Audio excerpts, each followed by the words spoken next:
Hello everyone, my name is Ankit Sharma. Today my topic is simple interest and compound interest. हमारा lecture number चल रहा है 5. हमने already इसके 4 लेक्चर कर लिए हुए हैं. अगर आप इस चैनल पे नए हैं, आप मेरे प्रीवियस वीडियोस पे जाइए, वहाँ पे मैंने इसका ना बेसिक समझाया हुआ है. हमारा टॉपिक एक खत्म हो चुका है सिंपल इंटरेस्ट. अब हम पढ़ रहे हैं कंपाउंड इंटरेस्ट. तो कंपाउंड इंटरेस्ट की वीडियो सेकंड है. सिंपल इंटरेस्ट की वीडियो हमारी बनी हुई है 3 और कंपाउंड इंटरेस्ट हमारा चल रहा है. ये वीडियो नंबर हमारी सेकंड चल रही है. ठीक है, अब हम इसको स्टार्ट करते हैं. देखिए, मेन जो इसका फॉर्मूला वो हमने पढ़ लिया हुआ है कंपाउंड इंटरेस्ट का. मैंने आपको लेक्चर 4 में बताया था कि कंपाउंड इंटरेस्ट को निकालने के लिए पहले आपको अमाउंट निकालना पड़ता है. क्या निकालना पड़ता है? अमाउंट निकालने के बाद फिर हमारे पास एक फॉर्मूला आता है, amount equals to principal plus I लिखो या सी डॉट आई लिखो, बोथ आर सेम. जब अमाउंट निकल जाता है फिर हम अमाउंट की वैल्यू पुट करते हैं और हमारा जो आंसर है कंपाउंड इंटरेस्ट वो फाइंड आउट हो जाता है. अब इसी को आगे कंटिन्यू करते हैं. ठीक है, अगर आपने इसको अच्छे से रीड आउट करना है, लेक्चर 4 देखो मेरा, वहां पे मैंने ये पढ़ाया हुआ है. आगे चलते हैं. कहता है when interest is computed annually but time is in the fraction. अब ये पता क्या कह रहा है, जो हमने वहां पे पढ़ा था ना लेक्चर 4 में, वहां पे ये था, मैंने आपको बताया था अगर एनुअली आ जाए तो आपने एन कैसे निकालना है, अगर हाफ ईयरली आ जाए एन कैसे फाइंड आउट करना है, क्वार्टरली आ जाए तो एन कैसे फाइंड आउट करना है. वहां पे हमें क्वेश्चन दे रहा था 2 years annually, 3 years half yearly, 9 months quarterly. मगर अब ये फ्रैक्शन की बात कर रहा है. किसकी बात कर रहा है? फ्रैक्शन की. कहता है अगर हमें वो बोलेगा कंपाउंड इंटरेस्ट निकालो, मगर 2 ईयर 4 मंथ्स, 3 ईयर 6 मंथ, ऐसे ईयर के साथ कुछ मंथ आ जाएगा, ईयर के साथ कुछ मंथ आ जाएगा. वैसे कहता है आपने कंपाउंड इंटरेस्ट निकालना है मगर कंडीशन है एनुअली बट. अब ये जो एनुअली वर्ड लिख रहा है ना, इसका मतलब जब आपको क्वेश्चन एग्जाम में आएगा ना तो एनुअली होगा, हाफ ईयरली नहीं होगा, क्वार्टरली नहीं होगा. कंडीशन वहां पे एनुअली ही लिखी होगी, मगर जो टाइम दिया होगा ना वो फ्रैक्शन में दिया होगा. फिर सुनो, टाइम हमें फ्रैक्शन में दिया होगा मगर वहां पे जो कंपाउंडेड करना होगा ना वो एनुअली ही होगा, हाफ ईयरली नहीं होगा, क्वार्टरली नहीं होगा, एनुअली ही होगा. मगर ईयर जो है वो फ्रैक्शन में होगा. जैसे 2 ईयर 10 मंथ्स, इस टाइप का क्वेश्चन होगा. ठीक है, 2 ईयर 10 मंथ्स, 3 ईयर 4 मंथ्स, इस टाइप का क्वेश्चन होगा. ये क्लियर है? तो इसको जब आपने लिखना ना, मैंने आपको बताया हुआ है लेक्चर 1 में कि मंथ्स को कैसे कन्वर्ट करते हैं ईयर में. आपने क्या करना है, 2 तो लिखना है, 2 ईयर में 10 मंथ्स ऐड हो रहे हैं. इसको लिखने का भी होता है 2 प्लस 10 मंथ का, और एक 1 ईयर में कितने मंथ होते हैं 10, इसको डिवाइड करना पड़ेगा 12 के साथ.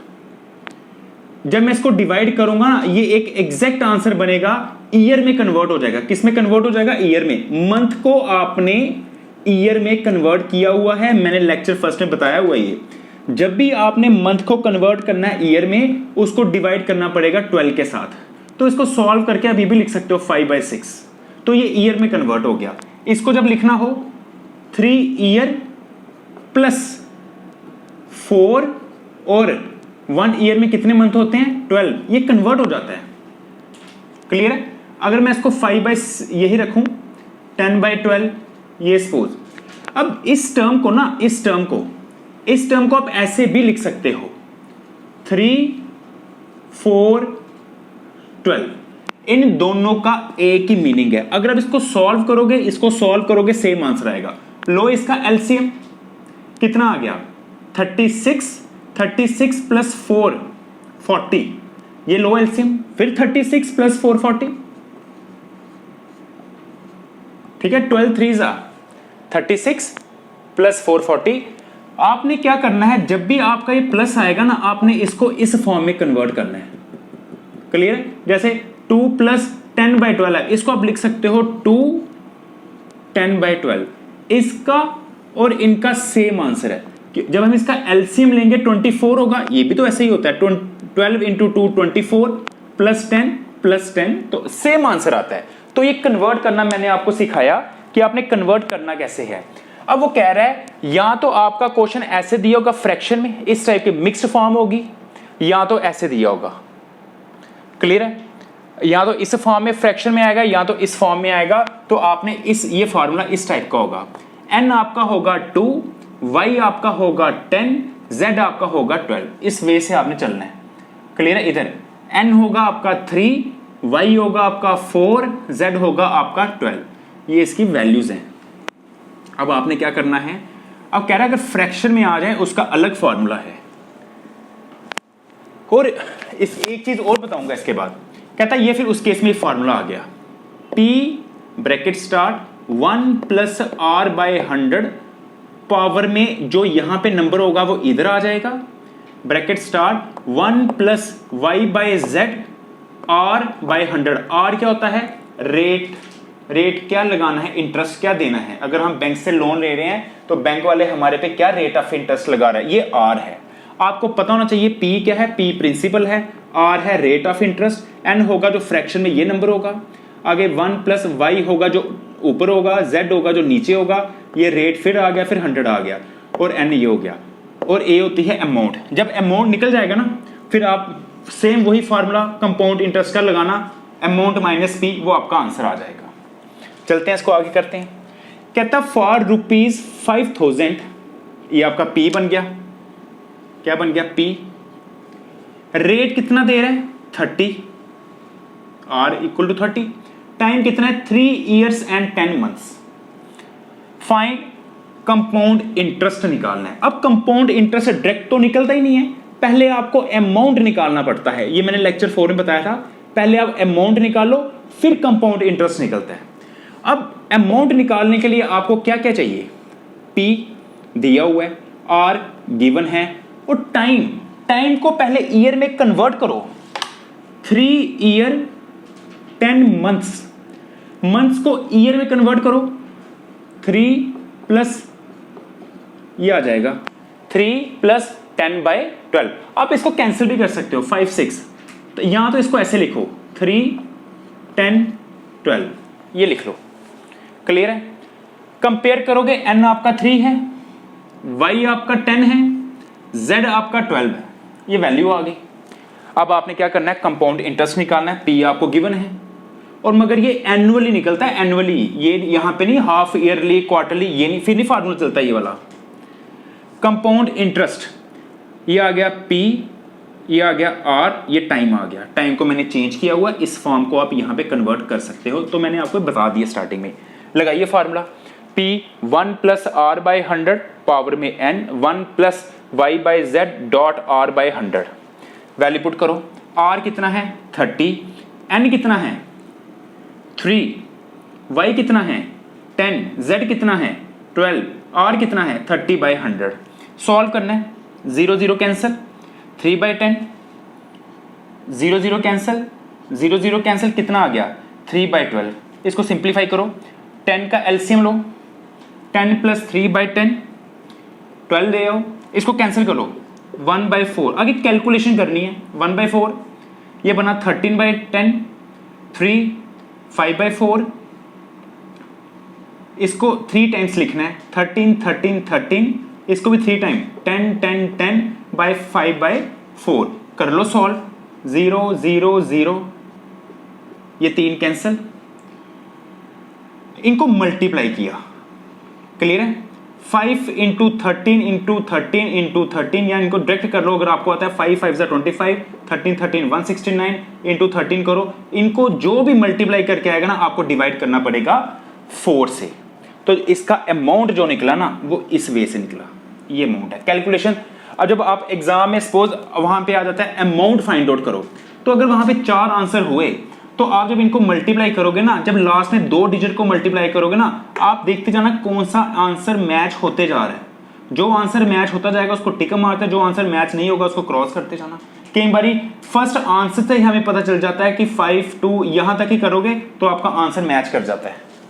ठीक है? अगर तो फिर सेम आंसर दिए हैं, फिर तो आपको पूरी कैलकुलेशन करनी पड़ेगी। अब कंपाउंड इंटरेस्ट कैसे निकालते हैं? Amount minus principal. ये अमाउंट लिख रहा है माइनस प्रिंसिपल, इसमें से इसको माइनस करो और ये आपका आंसर फाइंड आउट हो गया। अब मैं आपको एक चीज और बताता हूं, आप इस क्वेश्चन को और कैसे कर सकते हैं। आप इसको दो पार्ट में कन्वर्ट कर लो। P आपको दे रहा है, R आपको दे रहा है, एक बार क्या करो 3 ईयर्स पे, 3 ईयर पे लगा दो कंपाउंड इंटरेस्ट का फार्मूला। क्लियर है? 3 ईयर पे अगर निकालना क्या है कंपाउंड इंटरेस्ट, इस पे लगा लो, फिर प्लस करके दूसरी फॉर्म P दे रहा है, R दे रहा है, इस पे लगा लो सिंपल इंटरेस्ट का फार्मूला। सिंपल इंटरेस्ट 1 ईयर के नीचे आ गया, इस पे सिंपल इंटरेस्ट लगा लो। अलग अलग दो केस बना लो, एक 3 ईयर का अलग, उसका निकालो कंपाउंड इंटरेस्ट, फिर एक सिंपल इंटरेस्ट का 10 ईयर्स का निकाल लो, उनको अलग निकालो, दोनों को प्लस करो, तब भी आपका आंसर यही आएगा। क्लियर है? मगर ये फार्मूला अगर शॉर्टकट थोड़ा जल्दी सॉल्व करना है, फिर ये फार्मूला आपको याद रखना पड़ेगा। अब एक दो क्वेश्चन में आपको करते हैं आगे। और देखिए बच्चे, ये एग्जांपल मैंने आपको देनी है करने के लिए, सेम बस वैल्यू मैंने चेंज की हुई है, सेम क्वेश्चन जो पहले किया उसी वे से है। P आपको गिवन है, रेट आपको गिवन है, टाइम आपको ये दे रहा है 2 years and 2 months. Find compound interest, क्या निकालना है? कंपाउंड इंटरेस्ट निकालना है। तो जैसे सेम पहले किया वैसे आपने करना है। क्लियर है? अब एक पे शॉर्टकट आपको बताता हूं, ये क्वेश्चन मैंने ऑलरेडी आपसे करवाया हुआ है, आपने मुझे इसका आंसर भी एग्जैक्ट यही भेजा था 40.5। बताता हूं क्या मीनिंग है। कहता कहीं पे भी क्वेश्चन आपको आ जाए ना, डिफरेंस निकालो। क्या निकालो? डिफरेंस निकालो। किस किस का? कंपाउंड इंटरेस्ट का और सिंपल इंटरेस्ट का। मगर कंडीशन पता क्या है, इधर प्रॉब्लम क्या है, ये फिक्स, ये फॉर्मूला तभी लगेगा जब ये फिक्स क्या होंगे 2 ईयर्स। अगर 3 ईयर्स आ गया ना फिर नहीं फॉर्मूला चलता, ये वाला 4 ईयर आ गया फिर नहीं चलता। पर्टिकुलर ईयर कौन सा होना चाहिए? 2 ईयर्स ही होना चाहिए। क्लियर है? कहता है डायरेक्ट आपने, जब मैंने ये क्वेश्चन दिया था ना, आपने क्या किया था पता आपको? आपने सिंपल इंटरेस्ट को अलग निकाला, कंपाउंड इंटरेस्ट को अलग निकाला, क्योंकि सब कुछ गिवन दिया हुआ है, P भी दे रहा है, R भी दे रहा है, T भी दे रहा है। फिर आपने दोनों को माइनस कर लिया, compound interest minus simple interest, वो जो उसका फार्मूला आ गया। क्लियर है? वो तो मेथड है ही है ना, अगर ये फार्मूला याद भूल जाएगा फिर तो वैसे ही करना है।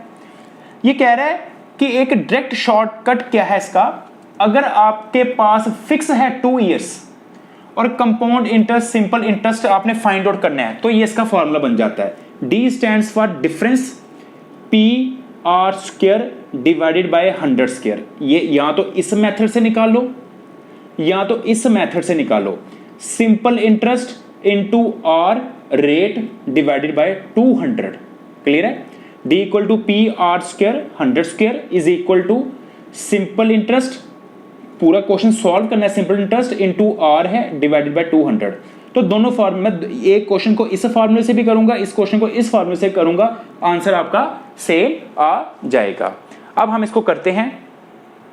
Find the difference between the simple interest and the compound interest on ₹5000। ये आपका P बन गया, ये आपका टाइम बन गया क्योंकि फिक्स 2 ईयर है, और 9%। और ये कहां चलता है? जब एनुअली वर्ड लिखा होगा, आपने ये निकालना है एनुअली। क्लियर है? पर एनुअली निकालना है, पर एनुअली। अगर ये हाफ ईयरली आया, क्वार्टरली आया, फिर नहीं चलता फार्मूला ये वाला। P equal to this, T दे रहा है, R दे रहा है, और ये D stands for difference. PR square by 100 square, P की वैल्यू पुट की, R की वैल्यू पुट की, और 100 तो ऑलरेडी वही है। 9 का स्क्वायर होता है 81, और 100 का स्क्वायर हो गया दिस 1 2 3 1 2 3 5 1 जा 5 2 जा, ये बना 81/2, तो इसका आंसर बना 40.5। तो अगर आप नोट्स बना रहे हो साथ साथ में चेक करना, ये क्वेश्चन का आंसर आपने यही निकाला था 40.5। एक ये दूसरा मैं बताता हूं अभी।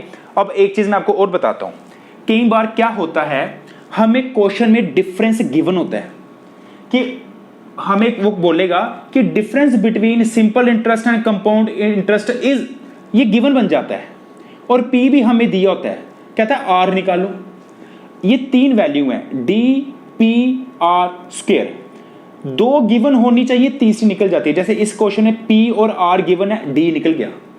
अगर D और P गिवन हो ना, फिर कैलकुलेशन करके R भी निकल जाता है। क्लियर है? अगर डी गिवन हो, आर स्क्वायर गिवन हो, पी भी निकल जाएगा। एक क्वेश्चन मैं आपको दूंगा करने के लिए कि डी गिवन है, पी गिवन है, आर निकालो। तो उस केस में आर कैसे निकलता है, ये 100 का स्क्वायर क्रॉस मल्टीप्लाई हो जाएगा इधर, पी डिवाइड करेगा इसको, तो आपका आर स्क्वायर का ये वैल्यू यहां पे निकलेगी। अब मैं दूसरे मेथड से पहले इसका ना आंसर बनाता हूं। देखो जी, नेक्स्ट डिफरेंस वाला फार्मूला, मैंने दो फार्मूले लिखवाए थे, एक के साथ हमने फाइंड आउट कर लिया 40.5। नेक्स्ट फार्मूला ये है simple interest into R divided by 200। ये कब लगेगा, जब पीरियड 2 ईयर होगा और एनुअली होना चाहिए, याद रखना। सिंपल इंटरेस्ट का ये फार्मूला होता है P into R into T by 100 into R है डिवाइडेड बाई 200। P की वैल्यू पुट की, सेम क्वेश्चन लिया हुआ मैंने, रेट 9 है, टाइम T है, डिवाइडेड बाई 100, और ये 9 है, 9 बाई 200 को मैंने अलग लिखा। 1 2 3, ये 3 0 इसके साथ क्या हो गया, कैंसिल। 5 1 जा, 5 4 जा, 2 1 जा, 2 जा, यहां पे पता क्या रहा, 9 इंटू 9 डिवाइडेड बाई 2, सेम वही बन गया। 9 9 जा 81, 81 बाई 2, इसको डिवाइड करो, कितना आंसर आता है 40.5। तो दोनों मेथड जो है सेम आंसर देते हैं, क्लियर है। तो फॉर्मूला आपको याद होना चाहिए, तभी ये क्वेश्चन आगे सॉल्व होगा, ठीक है। अब आगे चलते हैं, देखिए बच्चे नेक्स्ट क्या है, कहता है difference between simple interest and compound interest on amount इस पे जब आपने सिंपल इंटरेस्ट निकाला, इसके ऊपर जब आपने कंपाउंड इंटरेस्ट निकाला, सिंपल इंटरेस्ट निकाला, उसका जो डिफरेंस निकला ना इस अमाउंट का, वो कितना निकला, इस 980। ये आपका डी बन गया। ईयर कितना है, 2 ईयर्स। तो अमाउंट का जो जिसके ऊपर आपने निकाला वो प्रिंसिपल हो गया, कितना हो गया, दिस। अब कहता है फाइंड करो रेट, रेट निकालो। ये फार्मूला हो गया D equal to P R square by 100। D की वैल्यू पुट की, पी की वैल्यू पुट की, आर स्क्वायर आ गया, ये निकालना है, डिवाइडेड बाय 100 स्क्वायर, ये 100 स्क्वायर आ गया। क्या क्या कटेगा, 1 2 3 4, 1 2 3 4, ये वैल्यू आ गई। आप इसको ना चलो ये ऐसे कर लो, 980, एक को थोड़ा इजी बना लो क्वेश्चन, इसको ना 98 कर लो, थोड़ी कैलकुलेशन इजी हो जाएगी। 98 कर लो, इज इक्वल टू कितना आ गया, 2 इंटू आर स्क्वायर। 2 के साथ डिवाइड करो, करो डिवाइड, कितना आता है 49,